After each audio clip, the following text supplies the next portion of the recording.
태권부인 로봇은 찾을 수 없었다. 지난달 24일 찾은 국방과학연구소 얘기다. 이곳은 전략무기를 개발하는 연구소다. 존재 자체도 군사비밀인 비닉 무기를 연구하는 은밀한 장소이기도 하다. 이 때문에 ADD는 역량 노출을 막기 위해 부서 명칭이나 직원 규모와 같은 기본 정보를 공개하지 않는다. 태권부위가 존재하지 않는지 아니면 비밀로 감추었는지 알 수 없다. 하지만 드론, 레이저, 무기로봇, 인공지능, 빅데이터 등 4차 산업혁명을 맞아 개발하는 첨단 무기와 핵심 기술을 살짝 엿보고 왔다. 2017년 공개된 시험 영상에서 국방과학연구소가 개발한 신형 탄도미사일이 목표물을 정확하게 타격하고 있다. 국방부는 수초 이내에 4발을 동시에 발사할 수 있어 단시간에 대량으로 목표물을 파괴할 수 있다고 밝혔다. 시험장에 도착하자 드론 수십여 대가 볼때처럼 동시에 하늘로 날아올랐다.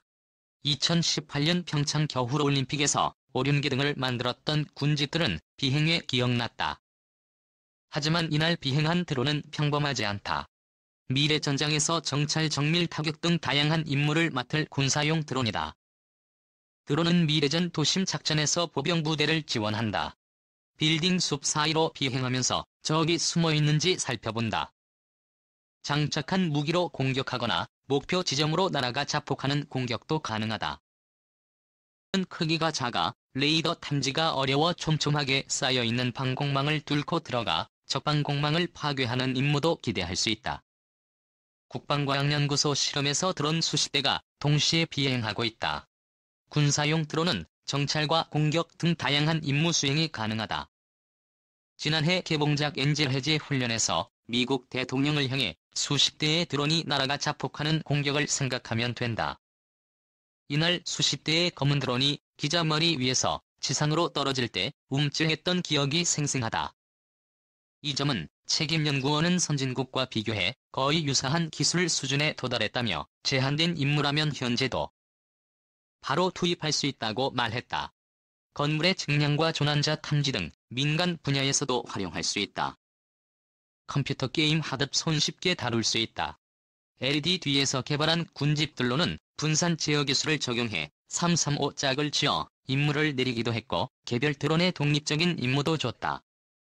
이 책임연구원은 지금은 병사 1명이 100대의 군집 드론을 운영할 수 있다며 최대 1000대 동시 운용을 목표로 하고 있다고 설명했다.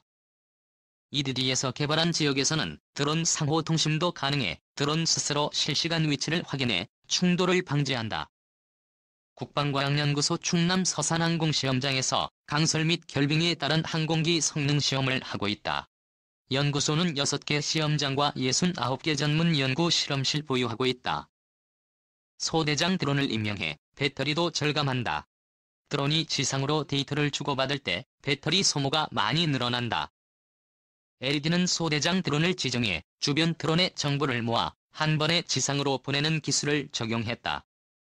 모든 드론이 지상으로 장거리 통신을 할 필요가 없으니 배터리를 아낄 수 있다. 이런 첨단 기술을 쉽게 개발한 건 아니다. 개발 초기에 참고할 자료가 없어 어려운 연구 과정을 극복했다. 시험 비행하던 드론은 여러 번 추락하기도 했다.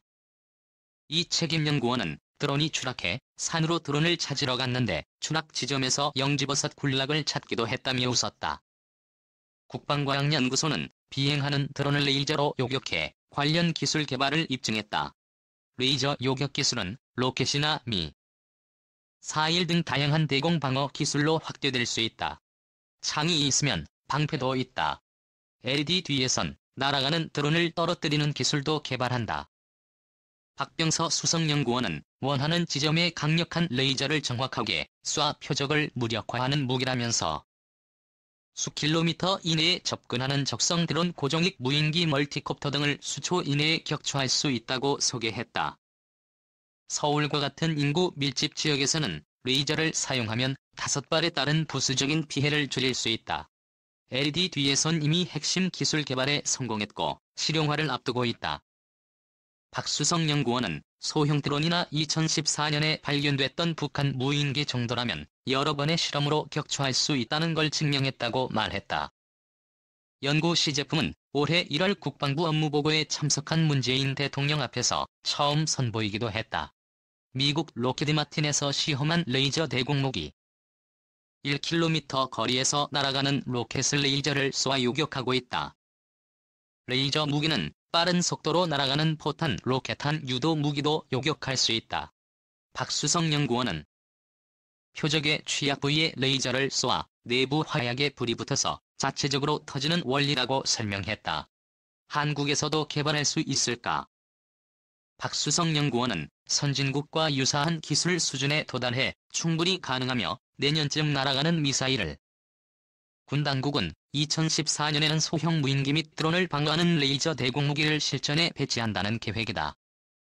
1978년 9월 국방과학연구소 충남안흥 시험장에서 국내 최초의 지대지 미사일 백곰이 성공적으로 시험 발사됐다. 박정희 대통령이 미사일을 둘러보며 개발 관계자로부터 설명을 듣고 있다. 사람처럼 복잡한 관절을 제어해 움직이는 로봇도 개발한다. 포탄과 총탄이 빗발치는 전장 한가운데에서 부상 장병을 군안하기 위해 개발됐다.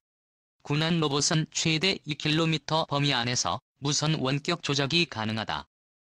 배터리를 완전하게 충전하면 최대 1시간 동안 작동할 수 있고 이때 부상병 10명 정도를 안전한 지역으로 옮길 수 있다. 야간에도 작동 가능한 카메라를 장착해 원격 조종이 편리하다. 또한 부상자에게 접근했을 때 대화도 가능하도록 마이크와 스피커도 장착했다. 국방과학연구소에서 개발한 군은 로봇은 사람처럼 다양한 관절을 제어할 수 있다. LED 뒤에서 군안 로봇 시스템 개발 전체를 주관하며 카이스트 휴보랩 등 13개 로봇 전문 기관들이 참여한다. 김도종 수석연구원은 핵심 기술은 에너지를 최소로 쓰면서 전신을 제어하는 데 있다며 기술 개발 1단계는 종료했고 몇 년 안에 실전 투입도 가능하다고 전망했다. 군안 로봇은 땅에 누워 있는 장병을 안전하게 들어올려 로봇에 장착된 들것으로 옮긴 뒤 안전한 지역으로 대피한다.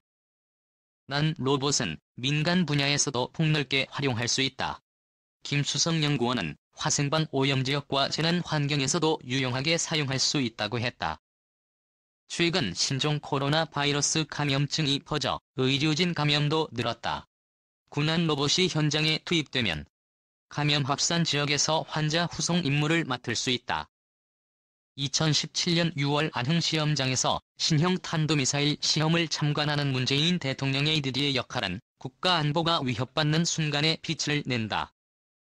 2017년 6월 문재인 대통령은 취임 2달 만에 LED 안흥 시험장으로 달려가 탄도미사일 시험을 참관하며 북한에 경고장을 보냈다. KDB에서 개발한 지대지 미사일인 현무-2는 최대 800km 이내 어디라도 정밀하게 타격한다. 북한의 핵과 미사일을 막는 킬체인에서 핵심적 역할을 맡는다. ADD는 1970년 자주국방을 기치로 설립돼 올해 창립 50주년을 맞는다. 연구소 설립 과정은 박정희 대통령의 특명을 받아 위장 명칭을 사용해 은밀하게 진행했다. KDD는 기본화기 전차 함정 등 무기 국산화를 이끌었으며 대한민국의 땅과 바다와 하늘을 지킨다는 가치를 구현했다. 최근에는 핵심 기술 개발에 집중하며 경제성이 맞아 민간 기업에서 외면하는 비연구와 다양한 기관이 참여하는 사업을 주관해 이끈다. 국방과학연구소는 인공지능 인식률을 높이기 위해 실제 영상보다 판별하기 어려운 가상 데이터를 생성한다. 자주국방을 위한 연구 개발은 4차 산업혁명이라는 새로운 도전에 직면했다. 정부가 올해 국방 연구 개발에 3조 9천억 원을 투입한 배경이다. LED 남세규 소장은 미래 도전 영역에 대한 사회적 혁신을 강조한다. 기존 연구 개발 전통과 관행을 부수고 완전히 새롭게 도전하라는 얘기다. 이에 따라 LED는 미래전 예측 신개념 무기 개발에 나섰다. 4차 산업혁명의 대표적인 무기체계인 무인 로봇과 인공지능 개발이 주목받는다. AI 개발에 필수적인 딥러닝은 패턴 분석에 쓸 빅데이터가 필요하다. 알파고는 대국에 앞서 16만 건의 기보를 학습했다. 하지만 국방 분야 데이터를 수집하는 건 여러 가지 어려움이 있다. ADD에서 국방용 빅데이터 생성 및 처리 연구를 강조하는 이유다.